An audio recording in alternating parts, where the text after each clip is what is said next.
રાજકારણ રમાઈ રહ્યું છે ત્યારે હવે આ જ મુદ્દે આમ આદમી પાર્ટીના નેતા ચૈતર વસાવા પણ સરકાર સામે લડી લેવાના મૂડમાં છે।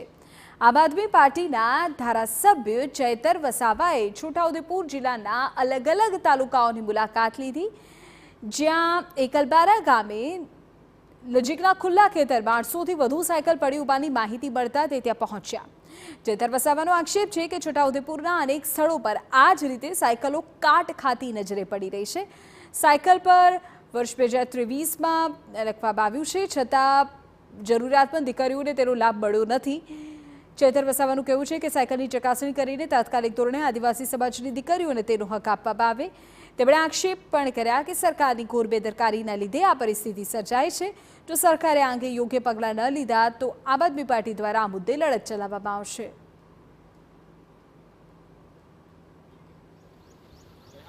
આમાં ઘોર બેદરકારી અને કન્યા કેળવણીની મોટી મોટી વાતો કરવામાં આવે છે। બળેગા ઇન્ડિયાની વાતો કરવામાં આવે છે, બેટી બચાવો બેટી પઢાવોની વાતો કરવામાં આવે છે, ત્યારે દીકરીઓ સાથે કેમ અન્યાય કરવામાં આવે છે એ અમારો સવાલ છે। આદિવાસી વિસ્તારોમાં આટલું મોટું બજેટ હોવા છતાં અમારી દીકરીઓ સાથે આવી અન્યાય અધિકારીઓ અને સરકારના નેતાઓ કરશે તો આવનાર દિવસોમાં હું માનું છું એ બાબતની લડતને લઈને અમારે સરકાર સામે ઉતરવું પડશે।